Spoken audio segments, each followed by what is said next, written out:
Om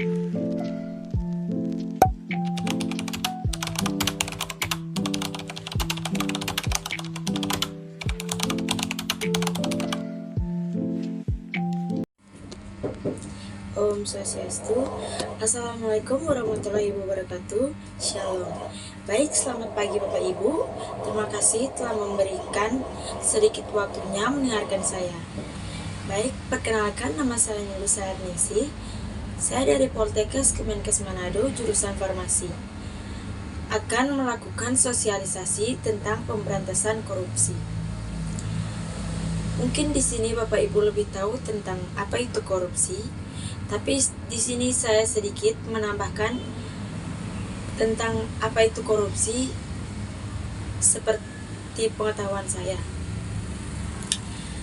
Baik, korupsi adalah tindakan penyalahgunaan kekuasaan atau wewenang yang diberikan kepada seseorang untuk keuntungan pribadi yang merugikan kepentingan publik atau pihak lain. Korupsi dapat terjadi dalam berbagai bentuk. Contohnya,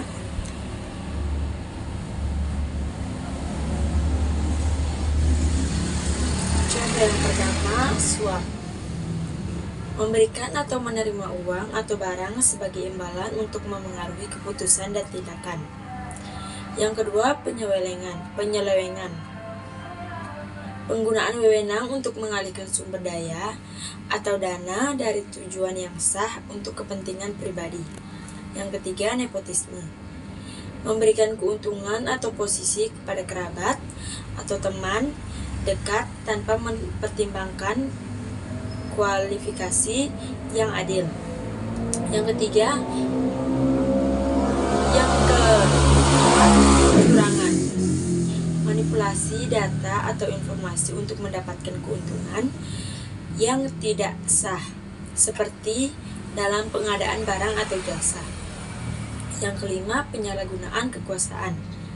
Menggunakan posisi atau wewenang untuk keuntungan pribadi atau kelompok tanpa mempertimbangkan dampak terhadap pihak lain atau kepentingan umum. Korupsi dapat merusak integrasi institusi, menghambat pembangunan ekonomi, dan mengurangi kepercayaan masyarakat terhadap sistem pemerintahan atau organisasi.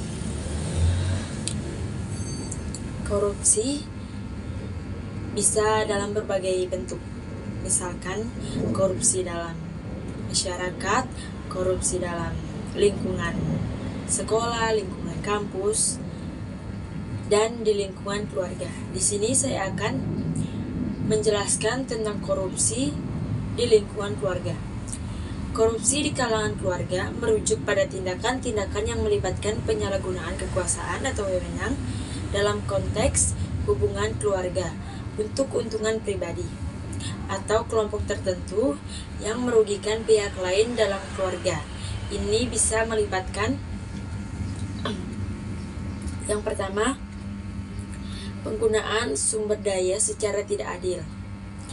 Salah satu anggota keluarga menggunakan uang atau aset keluarga untuk kepentingan pribadi tanpa izin atau tanpa transparansi. Misalnya, memanfaatkan dana keluarga untuk membeli barang pribadi atau investasi yang tidak disetujui oleh anggota keluarga lainnya. Yang kedua, kecurangan dalam pengelolaan keuangan. Melakukan pemalsuan atau manipulasi dalam laporan keuangan keluarga seperti menyembunyikan pengeluaran atau memanipulasi anggaran untuk keuntungan pribadi. Yang ketiga, penyalahgunaan posisi atau wewenang. Menggunakan posisi atau wewenang dalam keluarga untuk mendapatkan keuntungan yang tidak adil, seperti seseorang kepada keluarga yang memutuskan pengeluaran untuk kepentingan pribadi atau memberikan manfaat khusus kepada anggota keluarga tertentu.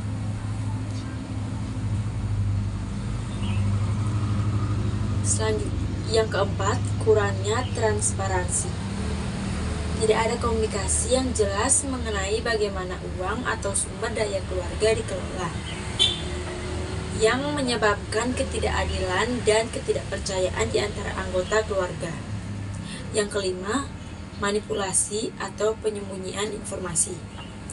Menyembunyikan informasi penting atau memberikan informasi yang menyesatkan tentang kondisi keuangan keluarga.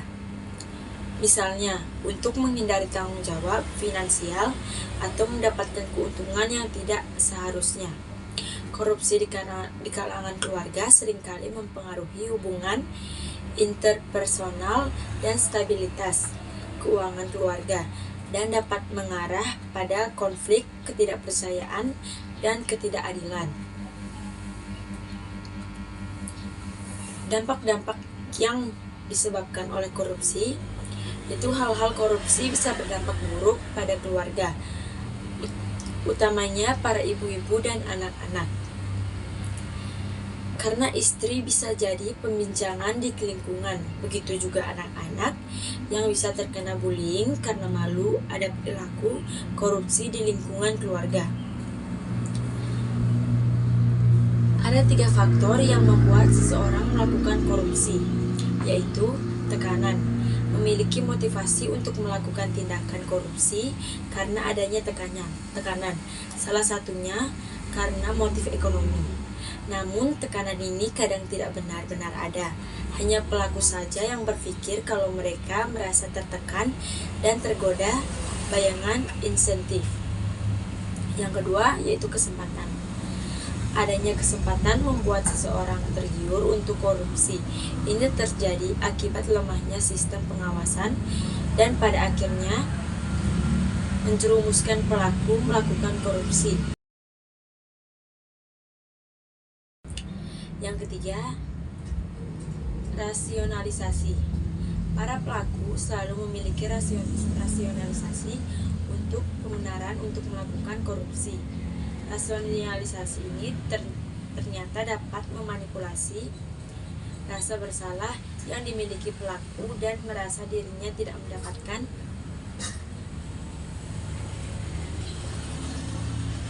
keadilan. Sebagai contohnya, saya korupsi karena tidak digaji dengan layak. Sebagaimana yang diutarakan, korupsi terjadi kalau ada kesempatan melakukannya. Tak heran jika banyak yang melakukan tindakan culas tersebut. Sekian penjelasan tentang korupsi dari saya atau pemberantasan korupsi dari saya. Yang buat Bapak Ibu yang ingin bertanya dipersilakan.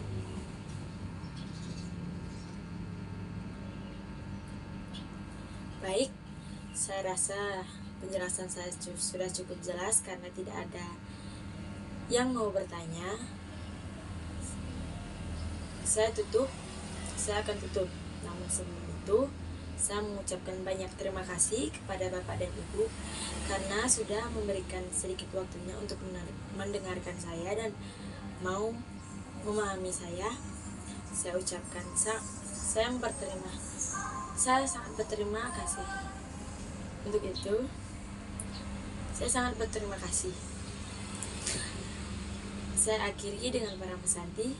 Om Santi Santi Santi Om. Wassalamualaikum warahmatullahi wabarakatuh.